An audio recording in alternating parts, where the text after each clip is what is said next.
네, 하나님 말씀은 신명기 말씀입니다. 신명기 28장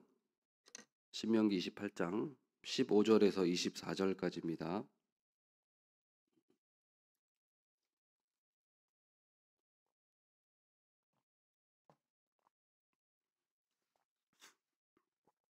신명기 28장 15절부터 24절까지 말씀입니다. 신명기 28장 15절부터 24절까지 교독하시겠습니다. 네가 만일 내 하나님 여호와의 말씀을 순종하지 아니하여 내가 오늘 네게 명령하는 그의 모든 명령과 규례를 지켜 행하지 아니하면 이 모든 저주가 네게 임하며 네게 이를 것이니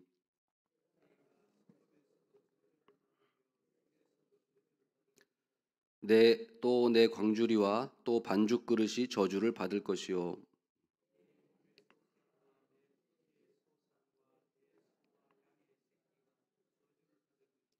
내가 들어와도 저주를 받고 나가도 저주를 받으리라.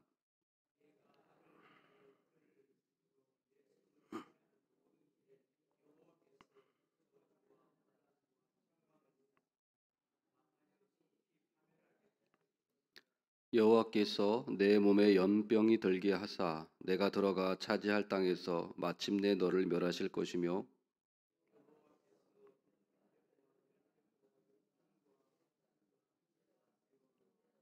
썩는 재앙으로 너를 치시리니 이 재앙들이 너를 따라서 너를 진멸하게 할 것이라.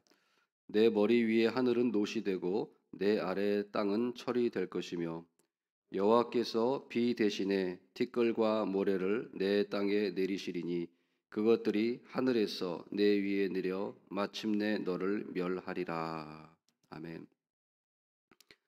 어, 여러분이 잘 아시는 그 헬렌 켈러라고 하는 사람이 있지 않습니까? 눈이 보이지 않고 귀도 들리지 않는 그런 아주 장애를 앓고 있던 그 사람이죠. 그럼에도 불구하고 그 사람이 어, 그걸 극복하고 책도 쓰고 또 여러 가지 의사소통도 하고 또 글도 좋은 그런 글 써서 어, 당시 그 세계 대전 중이었는데 그때 사람들에게 많은 희망을 주었던 그런 사람이었습니다. 헬렌 켈러가 52세에 수필집을 하나 썼는데 그 제목이 사흘만 볼 수 있다면입니다. 사흘만 볼 수 있다면 52세에 그 책을 썼는데 이렇게 시작합니다. 만일 나에게 유일한 소원이 있다면 죽기 전에 꼭 사흘 동안만 눈을 뜨고 세상을 보는 것이다. 책이 이렇게 시작합니다. 그리고 사흘 동안 자기가 그 눈을 떠서 무엇을 할 것인지를 거기에 써놨는데요. 간단하게 말씀드리면 이렇게 되어 있습니다. 첫째 날 뭘 할 것인가? 눈을 뜨자마자 나를 가르쳐 주었던 설리반 선생님을 찾아갈 것이다. 설리반 선생님을 찾아가서 그 얼굴을 몇 시간이고 물끄러미 바라보며 그 모습을 내 마음속에 깊이 간직하겠다. 손으로만 얼굴을 이렇게 만져서 그 윤곽을 파악했지만 눈이 뜨면 그 선생님의 얼굴을 몇 시간이고 물끄러미 바라보면서 그 모습을 내 마음속에 깊이 간직하겠다고 이렇게 말합니다. 그리고 사랑하는 사람들, 친구들, 부모님, 사랑하는 사람들을 찾아가서 또 그와 같이 할 것이다. 둘째 날, 둘째 날에는 자연을 볼 것이다. 꽃과 아름다운 나무들, 또 생물들, 동물들의 모습을 볼 것이다. 그리고 아침 일찍 일어나 해가 뜨는 모습을 새벽에 먼동이 트는 모습을 보고 싶다. 그리고 저녁이 돼서는 해가 지는 모습, 그 석양이 져서 아름다운 그 모습을 보고 싶다. 그리고 저녁에는 밤하늘에 있는 보석같이 빛나는 별들을 바라보고 싶다. 이게 둘째 날입니다. 이제 마지막 셋째 날, 셋째 날에는 아침 일찍 큰 거리에 나가서 어, 출근하는 사람들의 얼굴을 바라보고 싶다. 그리고 낮에는 어, 영화관에 가서 영화를 보고 싶다. 이렇게 여러 가지 또 더 많이 있었지만은 대략적으로 이런 내용이었습니다. 어, 그리고 그 수필을 마무리하면서 이렇게 마지막에 이렇게 썼습니다. 제가 좀 읽어드리겠습니다. 그리고 눈을 감아야 할 마지막 순간, 사흘 동안이나마 눈으로 볼 수 있게 해주신 나의 하나님께 감사의 기도를 드리고 영원히 암흑의 세계로 돌아가리라. 짧은 수필집이었지만은 참 마음에 감동을 주었습니다.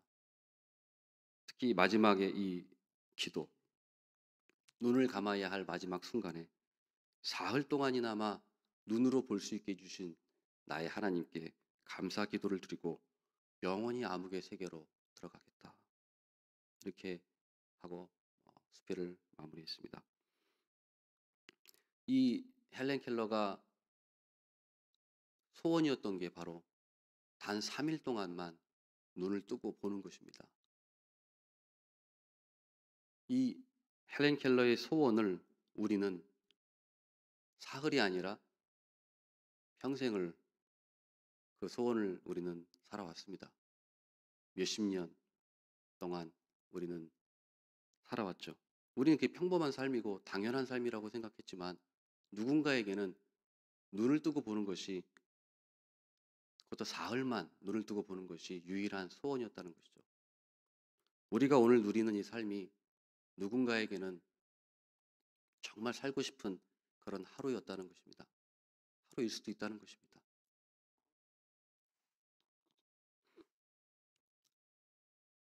예수님께서 베푸신 기적들을 보면은 어, 안진뱅이를 일으키시고 또 중풍병자를 고치시고 문둥병자를 고치시고 여러 가지 그 이적들을 보면은 결국에는 정상인이 되는 겁니다. 안진뱅이가, 걷지 못했던 안진뱅이가 두 발로 이제 뛰고 걸을 수 있는 거죠. 누워서 생활할 수밖에 없는 중풍병자가 자리를 박차고 일어나서 마음대로 다닐 수 있는 건강을 회복한 거. 문둥병자가 건강 회복된 거. 결국에는 예수님이 베푸신 기적들을 보면 일상의 회복인 거죠. 그래서 어, 꼭 어떤 것을 기적적인 것을 기적이 아니라 지금 사실 우리는 매일매일 기적의 삶을 살고 있다는 것입니다. 우리는 두 발로 오늘도 걸어 다닐 수 있고 걸어서 이 자리에 오시지 않으셨습니까? 안진뱅이에게는 그것이 기적이죠. 우리에게는 그런 기적을 매일매일 살고 있는 겁니다. 우리가 우리가 누리고 있는 삶이 기적입니다. 기적. 그냥 당연한 것이 아니라는 거죠. 헬렌 켈러가 쓴 자서전에 보면은 그 헬렌 켈러의 친구가 산책을 갔다가 돌아옵니다. 헬렌 켈러가 묻죠. 친구에게. 이제 물론 뭐 어떤 그런 수화나 이런 걸로 했겠죠. 뭘 보고 왔는가 물었더니 친구가 아니 뭐 특별한 거 별로 없었어. 이렇게 얘기했습니다. 그러자 헬렌 켈러가 거기에 너무 이상하게 느낀 거예요. 어떻게 산책을 갔다 왔는데 뭘 보고 왔냐고 물어봤는데 별거 없었어라고 말할 수 있지? 왜냐하면 헬렌 켈러는 산책을 나가면 눈이 보이지 않지만 꽃을 만져보고 손으로 만져보고 나무도 만져보고 동물도 만져보고 그럴 때마다 너무너무 어, 경이로워서 나갈 때마다 그러한 경탄과 경의를 경험하는데 아니 이 친구는 눈을 뜨고 보는데 어떻게 별거 없었다라고 그렇게 말할 수 있지 하면서 그게 너무 이상했다고 하는 그 내용이 자서전에 나옵니다. 여러분, 우리 여러분의 삶을 여러분들은 어떻게 대하고 계십니까? 당연한 것처럼 오늘 나에게 주어진 하루 당연한 것. 내가 밥 먹는 거, 또 걸어 다니는 거, 내가 일할 수 있는 거, 볼 수 있는 거, 숨 쉴 수 있는 거, 이것을 우리는 어, 또 당연하게 생각할 때가 너무도 많이 있지 않습니까? 당연하게 받아들이는 것, 감사할 줄 모르는 것, 혹시 이것이 우리의 모습이 아닌가 되돌아보았으면 좋겠습니다. 태양과 지구의 거리가 조금만 가까워도 이 지구는 뜨거워서 살 수가 없습니다. 지구와 달의 거리도 조금만 가까워도 파도가 아마 육지를 다 덮어버릴 겁니다. 그렇지 않도록 적절하게 온도와 적절한 그 태양과 지구의 거리, 또 지구와 달과의 거리를 하나님께서 설정해 주셔서 파도가 넘치지 않고 또 너무 뜨거워서 타 죽지 않도록 적절하게 하나님께서 그것을 섭리 가운데 다 마련해 주신 것이죠. 우리의 모든 삶도 우리가 생각을 안 해서 그렇지, 우리가 지구와 태양의 관계를 뭐 생각하면서 합니까? 그러나 그런 것들을 우리가 오늘 말씀을 통해서 생각해 볼 때 우리가 다시 한번 하나님의 은혜를 생각할 수 있다는 것입니다. 근데 이게 오늘 말씀과 무슨 상관이 있는가? 오늘 말씀은 저주의 말씀입니다. 다 아시다시피 신명기 28장은 축복과 저주의 말씀인데 축복의 말씀은 14절로 끝납니다.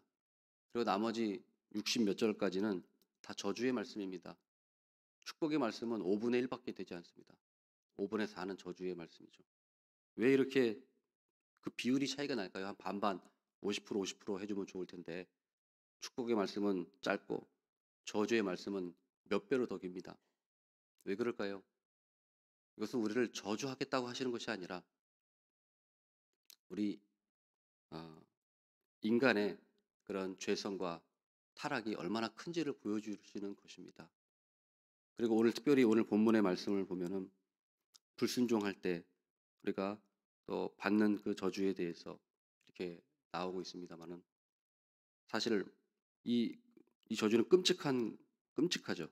몸에 연병이 들고 또 하는 일마다 혼란과 책망과 저주가 내리고 또 한재와 풍재와 재앙이 있고 또 적들이 쳐들어와서 도망가게 되고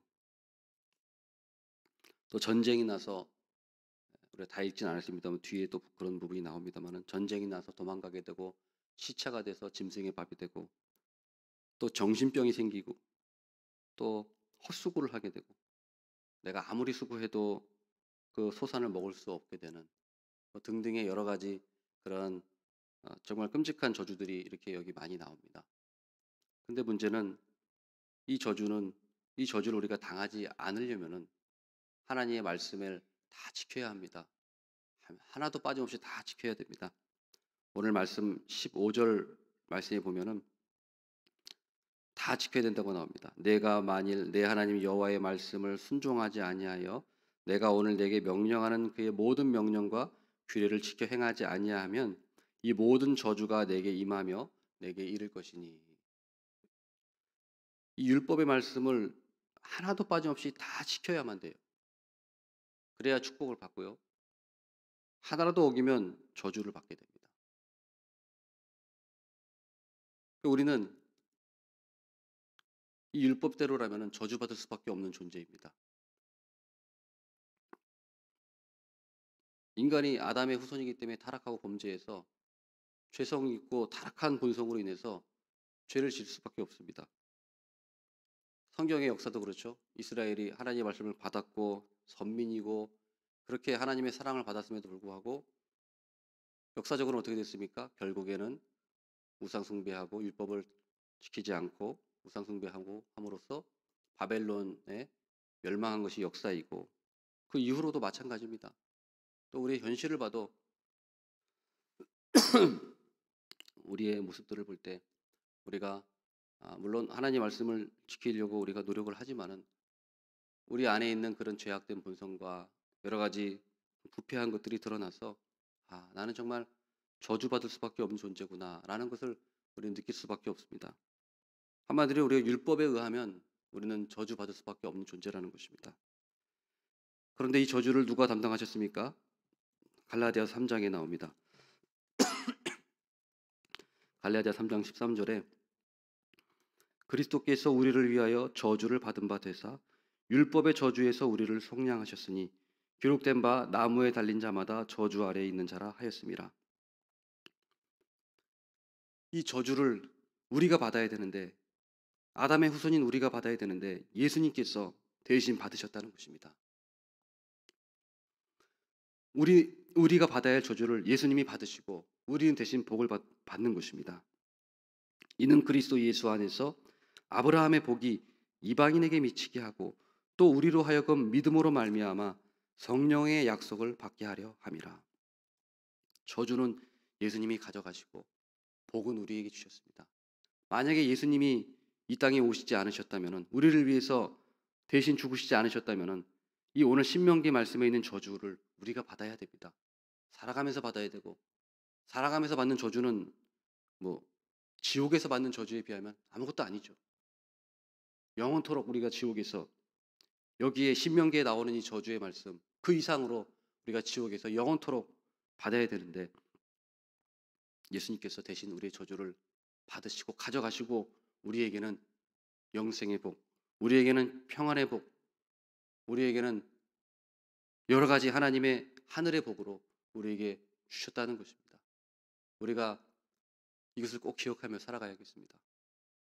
헬렌 켈러에게 사흘 동안 눈을 뜨고 보는 것이 소원이었지만 그것이 우리는 매일매일 누리고 있는 것입니다. 그저 당연한 것이라고 우리가 여기는 것이 아니라, 또 우리를 위해서 구원해 주신 우리 예수님, 우리의 저주를 친히 담당하신, 십자가에서 담당하신 그 예수님의 구원을 우리가 당연하게 여기는 것이 아니라 다시 한번 우리가 생각해보고, 다시 한번 우리가 말씀을 통해 떠올리고, 오늘 말씀을 통해서 이 저주를 참 내가 받아야 되는데 예수님이 대신 받으셨구나 하는 것을 기억하면서 지금 내가 누리고 있는 이 일상과 더불어서 내가 받은 구원, 하나님의 자녀, 하나님을 아버지라고 부를 수 있고 기도할 수 있고 하나님의 자녀라고 하는 이 정체성, 우리에게 주신 그 은혜를, 우리에게 성령님이 주신 그 은혜를 우리가 당연하게 여기지 말고 오늘도 감사하면서 하루를 살아간다면 오늘 우리에게 하나님께서 주신 복대로 우리가 살아가는 것임을 믿습니다. 우리 오늘도 이것을